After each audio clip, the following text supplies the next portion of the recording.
ani sene akwa kene mandika ni oye faso jo kene sogma dolo otako flana ni ansigle ye kene kan kuma burula Aboubacar Camara numéro 1 magaso po Désiré Mariko Senkola Mamadou Fofana Kadafi ni ansigle ye anga kene kan kene mi ni obeta like alama hinana baba Modibo Keita ko akaya fama ale tara ka kumakan munu to ako munu be ka sababu ye an faso Mali o ka jɔ farafina ka jɔ sɔrɔ yɛrɛ ka se ka yiriwa fanga ka forobaya sɔrɔ ka forobaya an bɛ na kana an sigi o dalaminɛli o kɛnɛ kan o la an bɛ na kana ta an jɔ yɔrɔ min na bi o ye san 1958 o kungo dibi kalo o kɔnɔna ni o ye avril 1958 san damadamani ka kɔn yɛrɛma hɔrɔnya o tali ɲɛ labɛnw kɛra cogo mun na walisa yɛrɛma hɔrɔnya o ka ta Modibo Keita a nana kana i da don lajɛ dɔ o kɔmasegini kumaw la ni o bɛ tali kɛ labɛnw na labɛn minnu ka kan ka kɛ walisa yɛrɛma hɔrɔnya a ka ɲini o la o kumakanw o de bɛ an bolo jamu in k'a lase aw ma Barabokum ale ye jagokɛla ye a sigilen bɛ Bamako yan dabanani na an b'a fo dantɛ foli min na doyen Dawuda Tegete an b'a fo dantɛ foli min na maa ye bɛ kɛnɛ in kanu an ka foli belebeleba bɛ kala se aw bɛɛ lajɛlen ma Kadafi an ka taa. Jeudi 10 septembre 1958. Alamisa don ni o bɛnna san 1958 o tulafin kalo tile 10 ma ni o ye san kalo 9 ye. À 18h. Ka bɛn ni tumare 18 ye ni o ye fitirimagwan ye. Le bureau politique. Bureau politique n'o ye ɲɛmɔgɔyaso min bɛ parti la. Les élus. Maa sugantilenw bolo kɔrɔtara minnu ye. Les membres du gouvernement. Fanga ka mɔgɔw ni o ye gouvernement ye. Et les secrétaires généraux des quartiers. Ani foroba kalatigiw n'o ye secrétaire généraux ye minnu bɛ kinw kɔnɔna na. Se sont réunis en assemblée générale. Olu nana kana fara ɲɔgɔn kan ka lajɛ kɛ foroba lasigili dɔ o senfɛ. Pour arrêter la position définitive de l'Union soudanaise. Walsa ka latigɛ kɛ latigɛ min bɛ tali kɛ jɔsen labanna min bɛ Union soudanaise bolo. Section soudanaise du Rassemblement démocratique africain. Ni o ye tɔn bolofara ye min bɛ Rassemblement démocratique africain kofɔ ni o ye golofina o bɛɛ faralen ɲɔgɔn kan bɛɛ y'a sira. Vis-à-vis du référendum du 28 septembre prochain. Ka ɲɛsin kandili ma min kan ka kɛ tulafin kalo tile 28 natɔ. À l'unanimité. Bɛɛ lajɛlen bɛnnen a kan. L'Assemblée générale a décidé d'inviter tous les militants et toutes les militantes. Foroba lasigili ye a latigɛ ka wele bila k'a lase tɔnden cɛman ani musoman bɛɛ ma. À répondre. O ka jaabili kɛ. Et à faire répondre oui. Ani ka lajaabili kɛ ka awɔ fɔ. Quel processus a donc conduit à cette conclusion? Fɛn jumɛn de kɛra sababu ye walisa an kana kumaw kuncɛ ka bɛn ni nin ye. Déjà en 1955. San 1955 la kaban. À son comité de coordination à Conakry.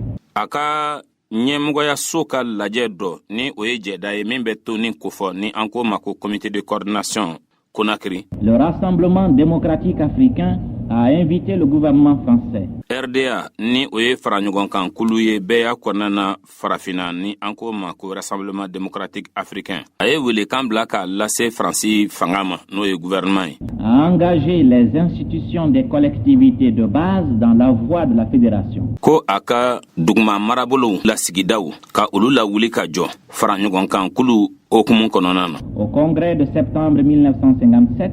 Kunajɛ min n'an ko ma ko congrès min kɛra ka bɛn ni san 1957 o tulafin kalo ye ni o ye san kalo 9 ye. La résolution politique.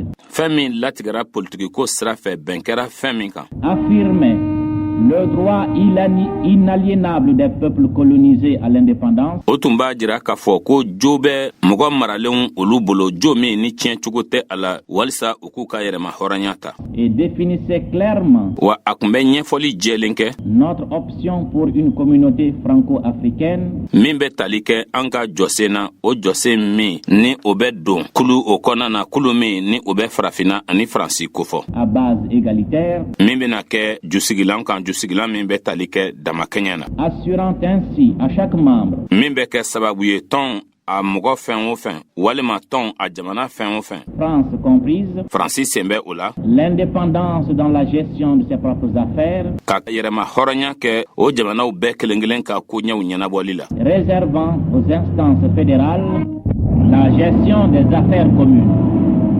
La même résolution politique invitait le groupe parlementaire RDA wa mi ye bɛɛ lajɛlen ka koɲɛw olu ɲɛnabɔli ye o bɛ to faraɲɔgɔnkankulu a ka tɔn bolofaraw bolo o bɛnkan kelen min filɛ o ye politikiko nasira fɛ o tun bɛ welekan bilala ka ɲɛsin wasadenkulu ma min bɛ RDA kofɔ à entreprendre l'action nécessaire pour la démocratisation des exécutifs fédéraux existants a ka kɛwalew jɔnjɔn sigi sen kan min bɛ a to ɲɛmɔgɔya so minnu bɛ yen n'o bɛ faraɲɔgɔnkankulu kofɔ olu bɛɛ lajɛlen bɛ se ka don bɛɛ kɔnɔ cogo min na ni olu tun bɛ a do kama et consacrait ainsi wa o tun bɛ kɛ sababu ye la volonté de notre mouvement ŋaniya min tun bɛ an ka tɔn na de maintenir la solidarité qui unit les territoires des fédérations d'AOF et d'AEF. Ni o de ye ka ɲɔgɔn dɛmɛ to sen na ɲɔgɔn dɛmɛ min ni o bɛ kɛ sababu ye dugukolo minnu bɛ yen ni o bɛ farafina tilebiyan fanfɛ bolo jamanaw kofɔ ani farafina cɛmancɛ fanfɛ bolo jamanaw ka olu kofɔ n'olu bɛɛ ye faraɲɔgɔnkankulu ye ko olu bɛɛ kɛ kelen ye. En février 1958, san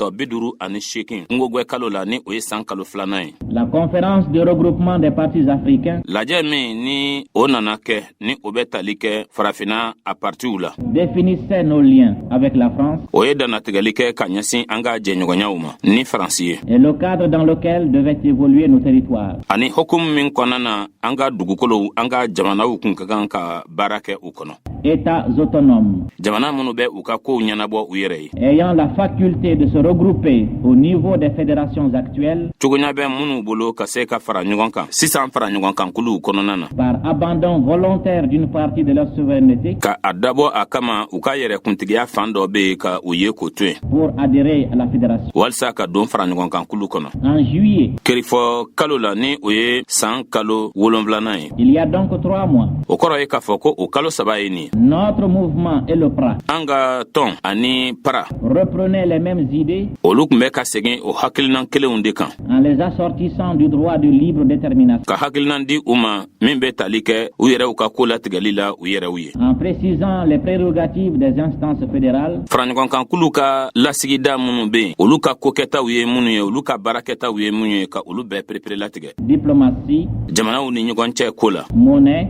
wariko kisa défense, makangani ni o ye defansi ye sɔrɔsikuluko kisa contrôle de la justice, sɛgɛsɛgɛli kiriko ni sariyako la o jateminɛli enseignement supérieur. ani sanayɛlɛ kalanko Malgré le grand feu d'artifice du PRA à Cotonou, hali k'a sɔrɔ ko ba min ni o nana ka na kɛ para fɛ kotonu le RDA, fidèle à lui-même, RDA ka kɛ ni a yɛrɛ ka tagabolo ye a repris à son compte le projet commun ale nana o la jɛ ka baarakɛta min kun bɛ yen ka o ta ka i ɲɛsin o ma et a confié à ses représentants au gouvernement et au comité consultatif constitutionnel baara dɔ bɛ yen min nana ka na kalifa ni o baara bɛ tali kɛ kow segin ganni na ani a senkɔrɔma dondonni o nana ta k'o kalifa a ka nɔnabilaw la ani fanga la ani jɛda min bɛ hakilinanw sɛgɛsɛgɛli kofɔ ni o ye kulu min n'o bɛ hakilinanw dili kofɔ ni o bɛ tali kɛ sariya sunbako la la mission de le soutenir et de l'amender. o ka baara kun bɛ ta ka ɲɛsin min ma o ye ka senkɔrɔma tintin ani fili minnu bɛ a kɔnɔ k'o fili ninnu bɔ yen En août dernier, à Paris, dababila kalo tɛmɛnen na pari ni o ye san kalo 8nan ye le bureau du comité de coordination ɲɛmɔgɔyaso min bɛ yen ni o bɛ kow bɛrɛ bɛnnin kofɔ ni o ye bureau de coordination ye après avoir obtenu une révision de certaines modifications apportées au projet par le comité consultatif constitutionnel, ale tilalen kɔ seginkan sɛbɛn fɔɔ kana se seginkan kumaw olu sɔrɔli ma seginkanni minnu ni o nana kana kɛ fan dɔw fɛ minnu ni o bɛ tali kɛ baara bolodalen na ni o nana kana kɛ kulu fɛ kulu min ni o bɛ sariya sunbakow ani hakilinanw olu sɛgɛsɛgɛli kofɔ se retrouvait devant le lit de malade du regretté camarade Wezin Koulibaly olu nana kana ɲɔgɔn sɔrɔ an taama ɲɔgɔn ala ma hinɛna a la wɛnzɛn kulubali o ka banabagatɔ dalan kɛrɛfɛ et s'engageait solennellement ani u sɔrɔla ka layidu ta bɛɛ ɲɛna à réaliser l'unité des groupes de territoire AOF et AF. walisa ka kelenya ka o waleya kulu fila o ni ɲɔgɔn cɛ ni o ye farafina tilebiyan fanfɛ bolo kulu ye ani farafina cɛmancɛya fanfɛ bolo kulu ni an ko ma ko AOF ani AEF. Une circulaire très explicite bataki min ni a kɔnɔkuma jɛlen kun bɛ kosɛbɛ invitait les responsables de nos sections à entreprendre auprès des masses l'action nécessaire pour le regroupement indispensable des territoires. o tun bɛ ka welekan bila ka a lase an ka tɔn sigida ɲɛmɔgɔw ma ko u ka baaraw kɛ faso jama o yɔrɔ baara min ni o bɛ tali kɛ dugukolow jamanaw olu fara-farali la ɲɔgɔn kan o fara ɲɔgɔn kan min ni o ka kan Jusqu'à preuve du contraire, fɔɔ ka taa fɔ sa ko ko min kɛra Je n'ai pas le droit ne man kan de douter de la loyauté de mes camarades de lutte. ka siga ne tɔɲɔgɔnw na tɔɲɔgɔn minnu ni an ni olu bɛ ka jɛ ka kɛlɛ kɛ ɲɔgɔn fɛ ne man kan ka siga olu ka tilennenya la. Pour en revenir au projet constitutionnel, walisa ka segin baarabolodalen o kuma kan baarabolodalen min bɛ tali kɛ sariya sunbako la qu'est-ce que celui-ci nous offre? o bɛ mun de lase an ma. Premièrement, fɔlɔfɔlɔ l'indépendance immédiate yɔrɔnin kelen yɛrɛma hɔrɔnya le 28 septembre en votant non. tulafin kalo ni o ye san kalo 9nan ye o tile 28 ka kala ta k'a fɔ ko ayi. Deuxièmement, filanan l'autonomie complète yɛrɛtali dafalen assortie de la reconnaissance du droit de libre détermination, o bɛ kuncɛ ni fɛn min ye o de ye ka se ka i ka ko latigɛ i yɛrɛ i kanabila kɔnɔ. du droit à l'indépendance, yɛrɛma hɔrɔnya josariya de la possibilité d'user de ce droit à tout moment, ka cogoɲa fɛnɛ di min be se ka a to o josariya min filaw ye ka baara kɛ ni o ye tuma bɛɛ. de la possibilité de la révision de la liste des affaires communes, ka cogoɲa di cogoɲa min ni o be se ka kɛ sababu ye bɛɛ jɛ kisa ye fɛn minnu ye ka se ka segin olu kan. soit pour l'allonger, soit pour l'élaguer. a be se ka kɛ ko ka dɔ fara a kan walima ka dɔ bɔ a la. Troisièmement, a sabanan la faculté pour les États autonomes ka cogoɲa di jamanaw ma minnu ka koo bɛ u yɛrɛ bolo n'u b'u yɛrɛ ka koo ɲɛnabɔ u yɛrɛ ye d'adhérer à la communauté, olu ka se ka sen don kulu la soit isolés, walima ka don u kelenna soit groupés, walima ka kɛ kulu ye ka don. et cela en votant oui. o min filɛ ye n'u bɛ kala ta la u bɛ awɔ de fɔ ye. Certes, a jɛlen don la Constitution n'est pas parfaite, sariya sunba dafalen tɛ comme toutes les autres constitutions d'ailleurs. i n'a fɔ yɛrɛ sariya sunba yɛrɛ tɔw bɛɛ lajɛlen fɛnɛ bɛ cogo min na Et celles que nous aurons à établir ani an bɛna ka na min dilan n'échapperont pas à la règle commune. o kɔni o fɛnɛ tɛna na porokoto tɔw yɛrɛ fɛnɛ tagabolo la. Faut-il pour autant yala o n'a ta o ta a ka kan wa affirmer que le projet est mauvais? k'a jira k'a fɔ ko baarabolodalen in man ɲi wa. Je réponds non. ne bɛ jaabili kɛ ko ayi. Ce sera un instrument nouveau placé entre nos mains. nin na kɛ baarakɛminɛn kura de ye min bilalen bɛ an bolo la. Ce sera à nous a bɛna kɛ anw de ma à pouvoir nous en servir, anw ka baara kɛ ni a ye à en tirer le maximum ka tɔnɔ bɛɛ lajɛlen sɔrɔ a la pour qu'il soit un moteur dynamique de l'évolution de nos territoires, walisa a ka se ka kɛ fɛn jɔnjɔn ye an bolo min bɛ kɛ an ka jamanaw olu yiriwa fɛn ye en consacrant leur indépendance min bɛ kɛ u ka yɛrɛma hɔrɔnya sabati fɛn ye et en réalisant leur unité dans la communauté. min bɛ se ka kɛ u ka kelenya sabati fɛn ye kulu fana kɔnɔna na. Le problème le plus important à résoudre par nous Africains, gɛlɛya min bɛ yen ni o nafa ka bon ka tɛmɛ gɛlɛyaw bɛɛ lajɛlen kan ni an farafindenw ka kan k'o ɲɛnabɔ c'est la réalisation de l'unité de nos fédérations actuelles. o de ye kulu minnu bɛ an bolo sisan olu ka kelenya bɛ se ka sabati cogo min na. Elle ne sera le fait d'aucun homme, o tɛna na kɛ adamaden si ka kɛwale nɔ ye d'aucun territoire. a tɛna na kɛ dugukolo si o ka kɛwale nɔ ye a tɛna kɛ jamana si ka kɛwale nɔ ye Elle sera l'œuvre de tous les Africains nga a na kɛ kɛwale nɔ ye min bɛ bɔ farafindenw bɛɛ lajɛlen yɔrɔ qui sauront étouffer leur orgueil et leur ambition olu minnu ni u na se ka u ka yɛrɛ bonyaw ka olu dabila ani u yɛrɛ ka dusukunnakow de tous les territoires ka bɔ dugukolow ani jamanaw bɛɛ yɔrɔ qui seront dominés leurs particularismes locaux. minnu ni olu na se ka u yɛrɛw ka kow ye ka u to yen n'o ye u ka sigida kow ye L'unité des Africains farafindenw ka kelenya contre le RDA ou seul le RDA min bɛ kɛ RDA kama walima RDA dɔrɔn ne se fera jamais. o kɔni o tɛna na kɛ fiyewu L'unité des Africains farafindenw ka kelenya par le RDA ou avec le RDA RDA fɛ walima ni RDA ye se fera. o na kɛ Je fais confiance en mon mouvement ne bɛ da n ka tɔn na que je ne dissocie pas de l'Afrique. n tɛ o min fara ka bɔ farafina la C'est aux Africains a bɛ farafindenw de ma à construire une AOF et une AF unies ka AOF ani AEF ni o ye kulu ye min bɛ farafina tilebin an fanfɛ bolo kofɔ ani farafina cɛmancɛ an fanfɛ bolo kofɔ ka olu kɛ kelen ye dans le respect de leur libre détermination. ka o kɛ bonya kɔnɔna na bonya min ni o bɛ tali kɛ u yɛrɛ ka ko latigɛlenw kɔnɔna na kanabila kɔnɔ Nous, de l'Union soudanaise, an minnu bɛ Union Soudanaise kɔnɔ avons toujours repoussé les surenchères et les déclarations à tout venant. an banna tuma bɛɛ lajɛlen ma namarakow ni karabu-karabukow ma ani kuma fufafu fɔli Aux paroles sans acte, ka ban kumaw na kuma minnu ni kɛwale tugunen tɛ u la nous avons toujours préféré les actes sans vaines paroles. Anye min kanu tuma bela jelena. Ode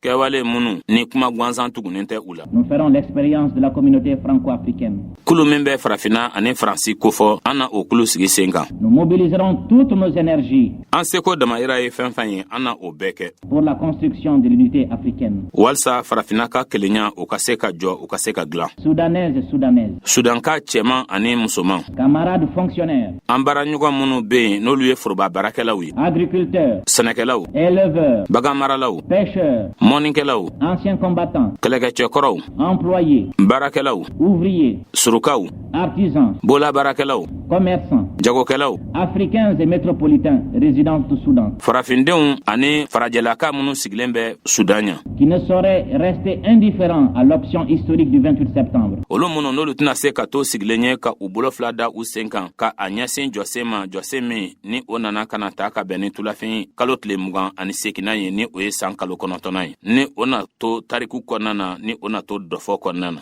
À tous ceux qui ont à cœur Mɔgɔ fɛn fɛn de bɛ yen ni a bɛ olu dusukun na. la grandeur et la prospérité de notre territoire, An ka dugukolo a yiriwali ani a bonya bɛ minnu dusukun na. membres et sympathisants de l'Union soudanaise ou d'autres formations, Maa minnu bɛ yen ko olu ye Union Soudanaise a tɔndenw ye walima a kanubaw ye walima minnu bɛ tɔn wɛrɛw la. nous vous invitons à vous mobiliser en faveur du oui An bɛ welekan lase aw ma aw ka wuli ka aw jɔ ka awɔ k'o lafasa qui consacrera l'indépendance de notre territoire dans la communauté africaine, l'un des piliers de la grande communauté que nous construirons avec la France. ni o bɛna kɛ sababu ye ka yɛrɛma hɔrɔnya di an ka dugukolo ma farafina ka kulu kɔnɔna na ni o ye samasen dɔ la kelen ye jɛkuluba tɔgɔ la an bɛna min jɔ ni Faransi ye. Vive le Rassemblement démocratique africain, Rassemblement démocratique africain ni o ye fara ɲɔgɔn kan kulu ye min bɛ bɛɛ y'a ko fɔ golofina o ka ɲɛnamaya ciment de l'unité africaine. ni o de ye farafina ka kelenya siman ye. Vive la communauté des peuples libres et égaux. Kulu min bɛ yen ni o bɛ jamana kɔnɔdenw kofɔ jamana kɔnɔden minnu kanabilalen don ni kelenya bɛ olu ni ɲɔgɔn cɛ o kulu ka ɲɛnamaya. Lamɛnbaw an ka foli bɛ ka lase aw bɛɛ lajɛlen ma an b'aw fo nin ye labɛn minnu ni olu nana kana sigi sen kan ka kɔn yɛrɛ ma hɔrɔnya o tali ɲɛ. Modibo Keyita n'a nɔfɛmɔgɔw u sera ka fɛn min kɛ fo kana an lase yɛrɛ ma hɔrɔnya ma. Bɛɛ y'a dɔn k'a fɔ ko nin tɛ batara baara ye. Laja dɔw bɛ kɛ an fɛ yan u bɛ tila ka ɲɔgɔn cɛ u bɛ taa Konakiri Laginɛ jamana kan u bɛ tila ka ɲɔgɔn cɛ u bɛ taa yan fɛ. A wagati dun y'a sɔrɔ k'a fɔ bɔ nɔrɔ a kun ma nɔgɔn tiɲɛ na jɔnya wagatiw de fana kun don. N'i y'i miiri yɛrɛma hɔrɔnya in taara degun min kɔnɔna na a taara sɛgɛn min kɔnɔna na a taara maɲumako min kɔnɔna na a taara fagali min kɔnɔna na a taara gwɛnni min kɔnɔna na a taara joli kɛnɛ bɔn min kɔnɔna na a taara mankutu tiɲɛ ni lagosi ani burujali min kɔnɔna na ni ka tila k'a ye bi k'a fɔ ko o kɛra jamana min kosɔn o kɛra jamana kɔnɔdenw minnu kosɔn ko o de filɛ nin ye tiɲɛ ka fisa a tɛ tɔ to i la. A bɛ mɔgɔ sɛgɛn n'a fɔra ko a wagati la nin cɛkɔrɔba in a n'a musow kun tɛ a n'a denw kun tɛ ayiwa foyi a n'a ka dugulamɔgɔw kun tɛ wagati si de kun tɛ k'a fɔ ko a lafiyalen bɛ wagati min kɔnɔna na. N'a bɛ lafiya la tuma min na fo n'a sɔrɔ a bɛ dumuni na wa hali n'a sɔrɔ a bɛ dumuni na i b'a sɔrɔ a hakili bɛ ka baara kɛ fan wɛrɛ fana fɛ. Tiɲɛ ka fisa bi ɲɛmɔgɔw bɛ k'a kɛ cogo min na fanga tigilamɔgɔ minnu bɛ yen bi olu bɛ k'a kɛ cogo min na ni Modibo Keyita kun y'a kɛ tan an tun tɛ foyi sɔrɔ ɲakuma sɔrɔ tubabuw bɛ an fɛ yan nka Ala bɛ ko min na a tɛ tiɲɛ Ala bɛ Mali fɛ bi ta an b'a bila yan jamu in k'a lase aw ma Barabokum ale ye jagokɛla ye a sigilen bɛ Bamako yan Dabanani na an b'a fo dantɛ foli min na doyen Dawuda Tigete an b'a fo dantɛ foli min na maa maa ye bɛɛ kɛnɛ in kanu an ka foli belebeleba bɛ ka lase aw bɛɛ lajɛlen ma kuma buru la o kun ye Abubakar Kamara numéro 1 ye Senkola Mamadou Fofana Kadafi kuma ka so pa Desire Mariko an ce aw ka kulumajɔ la aw k'an bɛn a ɲɔgɔnna wɛrɛ